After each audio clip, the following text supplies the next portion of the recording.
Bonjour les amis, j'espère que vous allez bien.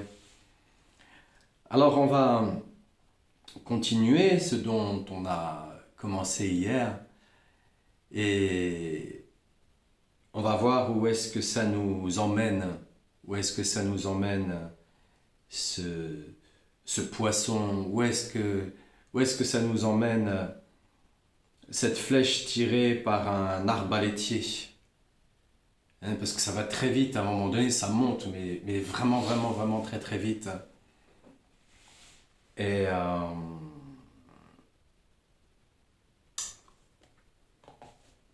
on va lire ça déjà. On va lire ça. Parce que il y a beaucoup de choses à expliquer sur l'étude de ces histoires. Mais il y a vraiment, vraiment, vraiment beaucoup de choses. Parce que nos sages, Rabbi Nachman, ils sont tellement, tellement, tellement inventifs, tellement créatifs. Parce qu'ils doivent parler à tout le monde. Et à plusieurs générations. Donc si il mettait qu'un seul discours, ce discours il parlerait pas à tout le monde, à toutes les générations. Là, il doit parler à tout le monde, à toutes les générations. Il doit inspirer tout le monde, toutes les générations. Il ne doit pas juste inspirer un certain type d'individu.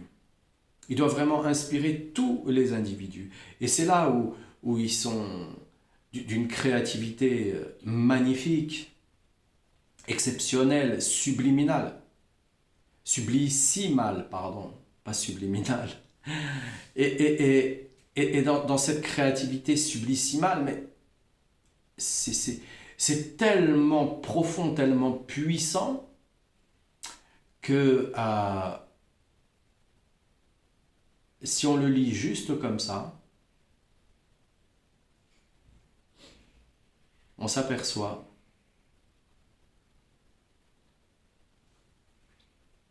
de notre petitesse. On se dit, mais je comprends pas, pourquoi on parle d'un gros poisson, et ensuite, en fait, c'est un tout petit poisson, mais qu'est-ce que c'est que ces gens? Où est-ce qu'ils ont été trouver cette histoire? Elle n'a pas de sens, mais qu'est-ce que c'est? Parce que là, on ne peut pas utiliser la logique humaine qui a été institutionnalisée depuis l'entrée à la petite école.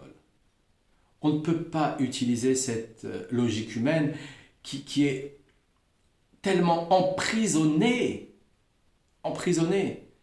que l'individu qui se trouve dans cette prison ne s'aperçoit même pas de sa prison.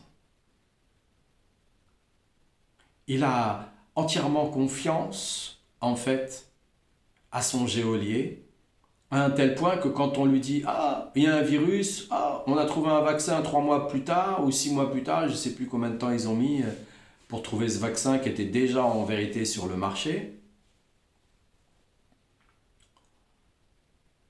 Puisque je lisais en 2019, je lisais des documents liés à la bourse.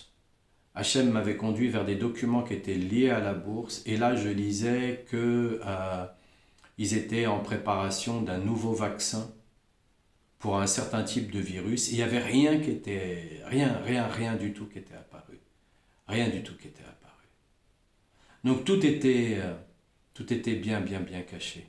Donc c'est pas cette prison-là. Plutôt, c'est dans cette prison-là que l'individu il se trouve, parce que s'il cherche avec sa logique et s'il n'essaye pas de lire avec son cœur, il ne peut pas comprendre le message du tzaddik. Ça le dépasse. Ça le dépasse totalement. Alors, il nous explique, il nous dit, le récit vient nous enseigner que Rabba Bar Anna a tellement approfondi la notion de crainte de Dieu qu'il a fini par en saisir l'étendue de la puissance et a fini par comprendre comment celui qui possède la crainte de Dieu est capable de savoir dans quelle situation on se trouve. avant ou après le décret divin, ce qui correspond aux deux nageoires avant et arrière. Et ensuite, il explique comment, par l'intermédiaire des mitzvot évoqués par les 3 jours et 3 nuits, on peut savoir à quel niveau le décret a été arrêté. Cela est fonction de la joie avec laquelle on accomplit les mitzvot. Car Dieu se réjouit de ses œuvres et donc sa joie se reflète à travers les mitzvot. Et nous nous réjouissons dans ce monde avec le Saint béni soit-il, comme il est écrit, Israël se réjouit de son Créateur et nous n'aspirons à aucune récompense, même pas celle qui nous est promise dans le monde à venir. C'est très intéressant et très profond parce que au final,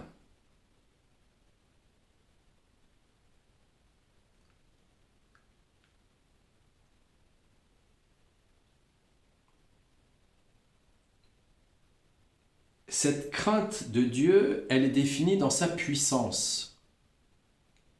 Mais quand on se retrouve dans une immensité de lumière, s'il nous reste un tant soit peu de relation avec nous-mêmes, cet ego, ce Yetzerara,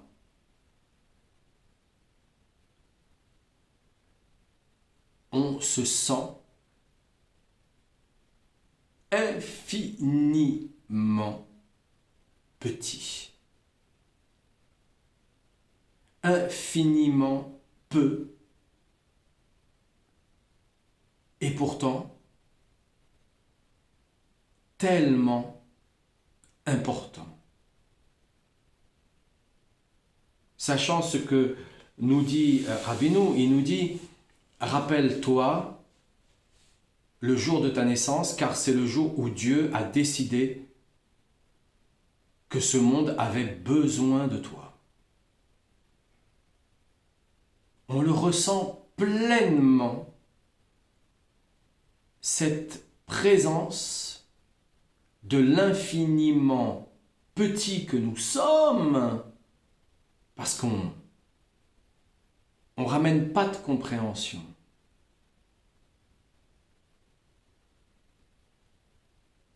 Au début, on ne ramène pas de compréhension. Au début, on ramène un sentiment profond.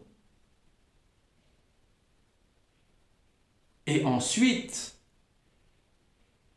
l'envie d'y retourner.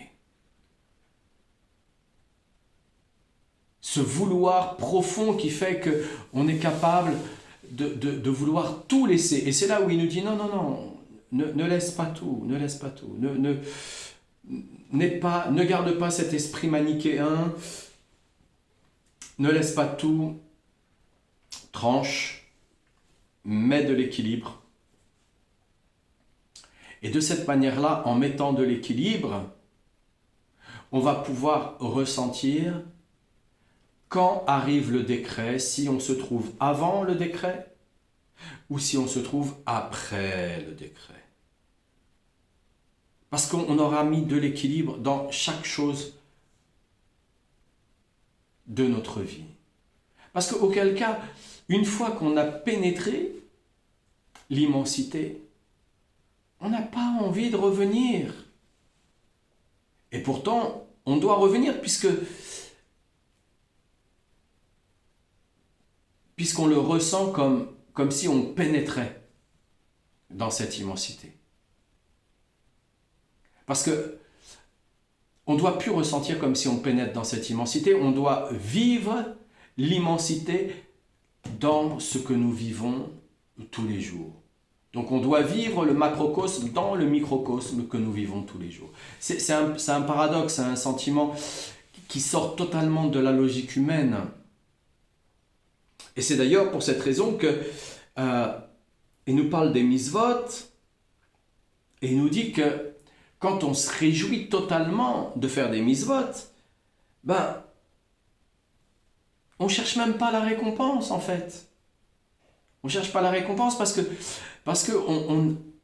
on n'a plus cette sensation, ce sentiment de pénétrer dans une immensité. On sait qu'on est dans l'immensité. On sait qu'on est une image qui arrive de très très loin pour exister ici, dans cette réalité illusoire, si je peux m'exprimer ainsi.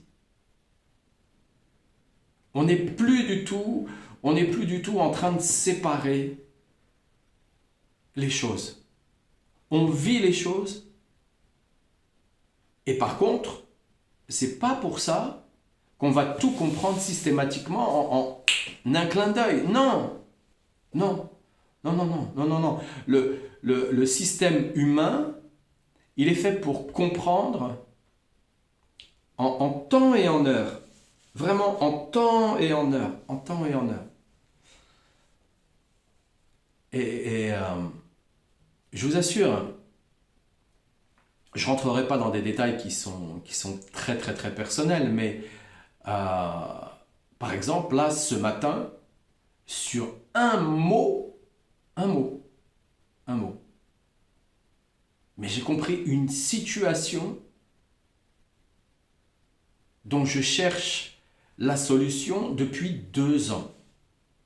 Sur un mot. Mais un petit mot de rien du tout, un mot complètement anodin, un mot qui passe complètement à côté. Il est 11 heures. Et ça paraît simple. Et là, tac, il y a eu un effet déclencheur. Et ça fait 2 ans que alors j'avais toujours cette idée en tête pour trouver la solution. Et par contre, de temps en temps, je trouvais des pièces du puzzle, de temps en temps. Mais pas plus que ça. Pas plus que ça. Et j'étais là en train de me dire, mais c'est pas possible. Il y a des choses qui me manquent. C'est quoi? Et comme je suis un entêté dans le bon sens, c'est-à-dire je persévère, je lâche pas. Dès que j'ai une idée en tête, je lâche pas. Si je sais que c'est une idée qui est équilibrée, donc je vais appeler ça une bonne idée, parce qu'elle est équilibrée, parce qu'elle me fait du bien et elle fera du bien à tout le monde au passage, je lâche pas. Je vais, tant que je suis vivant, je sais que cette énigme, je la trouverai. Et quand on la trouve, ben en fait, c'est une mise-va. On ne demande même pas une récompense dans le monde futur. On sait que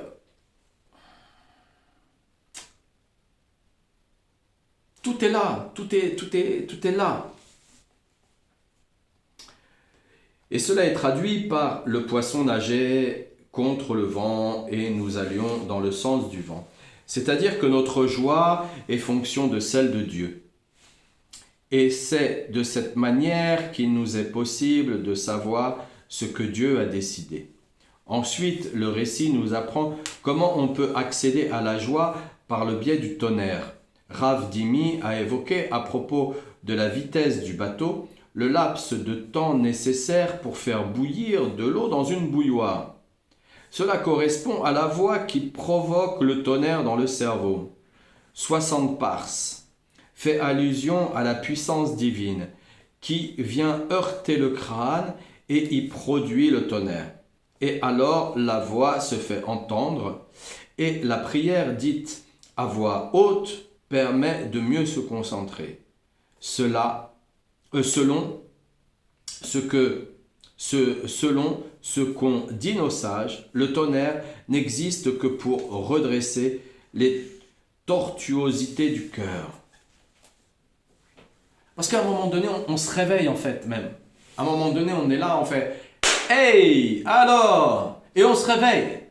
Et on a une surprise. On a une surprise parce qu'on arrête d'imaginer ce qu'on était en train d'imaginer. Parfois même, on va rire. On va rire qui va aussi vite que le tonnerre au final. Parce que le rire, au final, ça va stopper. Vous savez, il y a des fois, vous rencontrez des gens, et puis ils sont avec leur petit singe là qui tourne dans leur roue interne, et puis ils n'arrêtent pas de parler, ils parlent. Waouh. Eh bien, il y a une bonne façon d'agir, parfois, dans ces moments-là, c'est de répondre comme un fou. Et quand vous répondez comme un fou, vous stoppez l'autre parce que l'autre il ne comprend pas et il ne peut pas vous répondre. Il ne peut pas du tout vous répondre.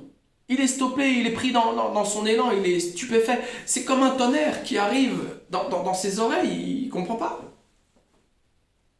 Il dit, excusez-moi, je n'ai pas compris.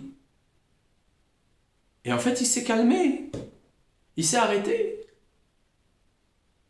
Parce que vous l'avez pris par surprise. Le tonnerre, il nous prend par surprise.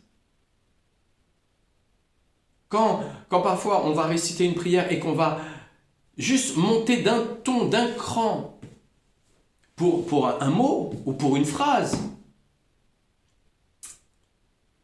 c'est juste parce qu'on veut se prendre par surprise. On veut que nos oreilles, elles entendent et elles résonnent dans notre cerveau. Elles fassent stéréo, que ça ne soit pas juste en mono. Penser, on n'est pas sûr de ce que l'on pense. On n'est pas sûr. Parce qu'on ne l'a pas exprimé. Donc comme on ne l'a pas exprimé, on ne l'a pas rendu public. Et comme on ne l'a pas rendu public, on ne sait pas véritablement si le public l'accepte ou ne l'accepte pas. Alors ça ne veut pas dire que le public il a raison. Ça veut tout simplement dire qu'on ne sait pas comment le public va l'accepter. Tout simplement. Eh bien c'est exactement la même chose quand on vient à se parler un peu plus haut, avec une tonalité un peu plus haute. Eh bien notre cerveau va l'entendre. Il va stopper par la surprise, parce que le tonnerre c'est une émotion aussi. On va associer la parole à l'émotion, alors on a double tonnerre. C'est aussi pour cette raison que parfois on voit certains rafs qui tapent sur la table pour créer un tonnerre. Ils créent double émotion dans ces moments-là, mais c'est pas nécessaire. C'est vraiment pas nécessaire. Vraiment pas nécessaire. Du moins pas tout le temps. Mais en créant ce tonnerre, on vient toucher notre interlocuteur. Il se sent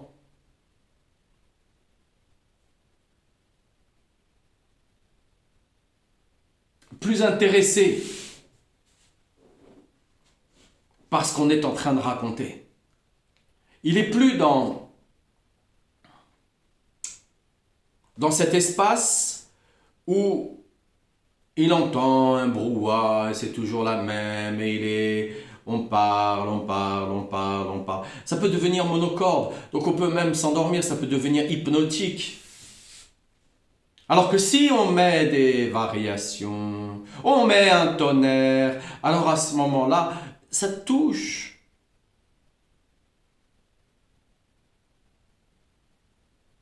Alors le tonnerre, il ne faut pas qu'il fasse peur.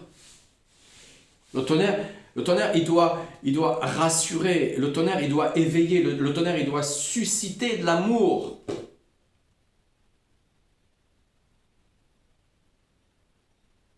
Pour qu'on ait ce désir d'aller vers la crainte. Il y a un clapet dans le corps humain. Le corps humain est parfait, mais vraiment extrêmement parfait. Et vraiment, vraiment, vraiment extrêmement parfait. Je peux vous en parler parce que ça fait plus de 30 ans que j'ai cette mission de guérisseur. Donc le corps humain, il est vraiment, vraiment, vraiment parfait. Il y a un clapet juste dans le haut de l'estomac. Dans notre estomac, on a des enzymes. Ces enzymes, elles nous permettent, quand elles sont dans leur complétude, elles nous permettent justement de voir, d'identifier la matière telle que nous l'identifions, telle que nous la voyons. Et c'est une bonne chose parce que ça nous permet d'éviter les obstacles, ça nous permet de continuer à vivre et à avancer et à utiliser ce spectacle qui est devant nous. Et de profiter de ce spectacle qui est devant nous, non pas comme un profit, mais avec une joie, dans le sens de la joie. Et lorsque ce clapet, il passe de l'autre côté, alors à ce moment-là, les enzymes n'ont plus d'effet. Et quand les enzymes n'ont plus d'effet, c'est là qu'on passe de la vision matérielle, cette vision vulgaire que l'on a, on passe à une vision spirituelle, une vision subtile. On va dépasser notre imagination. On ne peut pas imaginer ce qu'on va voir. C'est pas possible. On ne peut pas imaginer ce qu'on va voir. Quand on va le voir pour nous.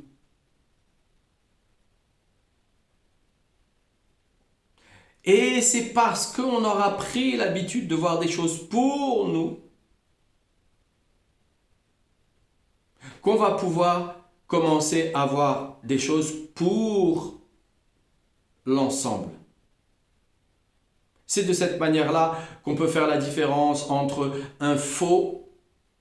une fausse vision imaginative, fantasmagorique, et une vraie vision qui vient non plus de l'imaginaire et des fantasmes humains, mais qui vient directement de la création d'Hachem. Directement de la création d'Hachem. Ça porte une intensité et ça porte des détails totalement différents. Et les détails que nous allons voir sont des détails qui sont propres à nous-mêmes. On aura vu un ensemble, on pourra décrire l'ensemble, mais on aura un détail qui est propre à nous-mêmes. Et c'est avec ce détail qui est propre à nous-mêmes que le tzaddik peut confirmer et affirmer que notre vision est juste ou pas du tout. Abstraite peut-être, imaginative, fantasmatique, que sais-je. Les individus qui prennent des plantes de vision diverses et variées peuvent tomber justement dans l'imaginaire. Parce que les gens qui conduisent les cérémonies les emmènent dans leur imaginaire. Mais ce monde est perdu dans le sens où s'ils ne suivent pas le tzaddik, ils ne peuvent pas connaître. Ils n'ont pas de maître, donc ils ne peuvent pas connaître. C'est pas les réseaux sociaux qui vont parler de ces choses qui sont très personnelles. Donc on ne peut pas en faire une généralité. Même là, de ce que je suis en train de vous parler, je raccourcis dans la simplicité la plus totale de ce que je peux faire dans l'instant pour pouvoir en parler avec vous. Mais auquel cas, c'est au cas par cas. C'est pas possible. C'est pas possible, surtout avec les réseaux, c'est pas possible. C'est pas comme si j'étais en conférence ou autre, c'est pas possible, c'est pas la même chose. Pas du tout la même chose. Donc,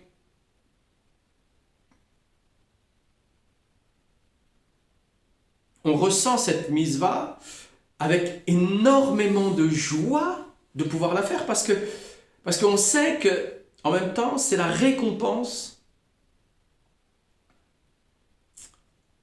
de ce que Hachem nous a montré. Donc de ce qu'il nous a montré, il nous le donne.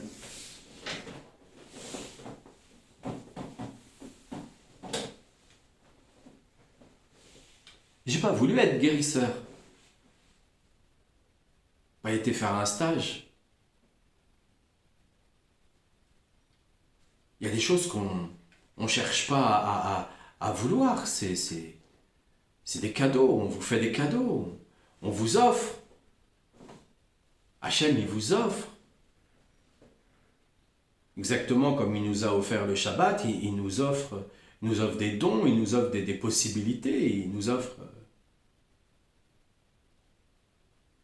J'étais un enfant. Et ensuite, il m'a été nécessaire de passer par des expériences où je souhaite à personne de passer par ces expériences-là. Mais à chaque fois,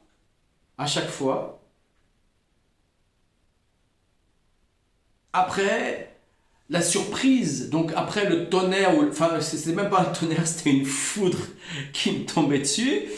Après ça, après la surprise, bah, je trouvais ça rigolo au final, et je trouvais ça intéressant au final, et je trouvais ça beau au final, je trouvais ça profond au final. Et je me disais, bah oui, au final, je suis pas venu ici en vacances, ça sert à rien. Je suis pas venu ici pour accumuler du matériel, ça sert à rien. Et donc c'est ce qui nous explique, il nous explique, mais cette crainte, elle est comme un tonnerre, elle est comme une fusée, elle va très très vite, elle est comme l'eau de la bouilloire qui bout. Elle est cette flèche pour aller directement dans le mille. Elle nous permet par la suite d'être très pratique, très très pratique.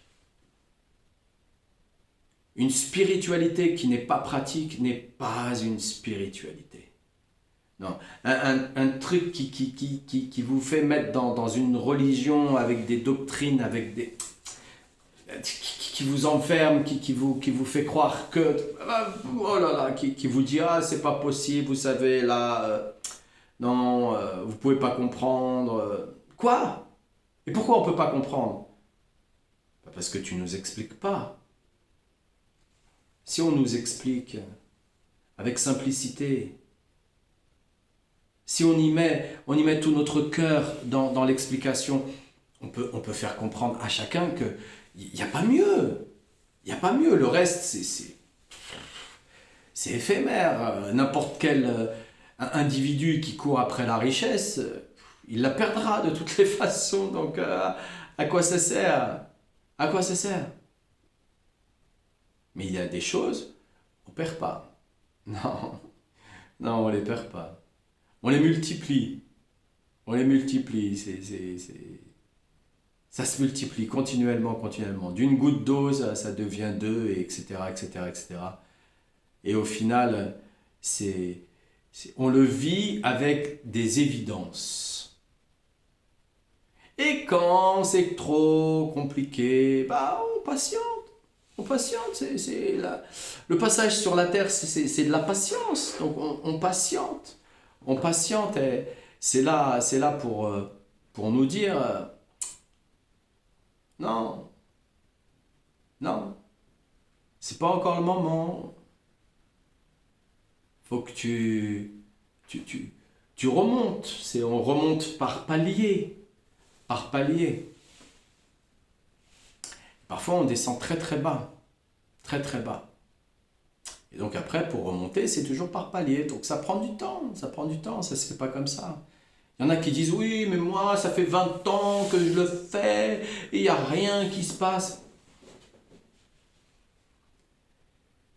Si tu t'y prends pendant 20 ans, et que chaque seconde, tu le consacres à trouver Hachem, et que chacune des secondes, pendant 20 ans, tu ne l'as pas fait, là, il y a un gros problème. Mais généralement, quand on dit « Ah, ça fait 20 ans que je le fais, il y a rien. » C'est parce qu'on on s'en occupe pas tout le temps, on n'est pas pleinement pris dedans. On le vit pas pleinement, on se dit pas « Bah ouais, c'est comme ça. Voilà, c'est ça ma vie, c'est pas autre chose. » Voilà, c'est ce que j'ai choisi, et c'est comme ça que j'ai choisi, et c'est comme ça que je le ferai. Alors si c'est votre cas, si vous avez véritablement envie de le vivre, si vous avez véritablement envie d'en faire votre vie, Rabbi Nachman, il accepte tout le monde, juif, non-juif, athée, croyant, religieux, tout le monde, tout le monde, tout le monde, tout le monde, tout le monde. Il est ce fondement du monde. Il est cette source de toute chose. Il accepte tellement tout le monde que tout le monde y trouve son compte. Alors je vous souhaite une excellente journée, dans la joie. N'oubliez pas de chanter, danser, chanter, danser. Ashrenu ma tov chelkenu, manaim goralenu. Ashrenu ma tov chelkenu, manaim goralenu.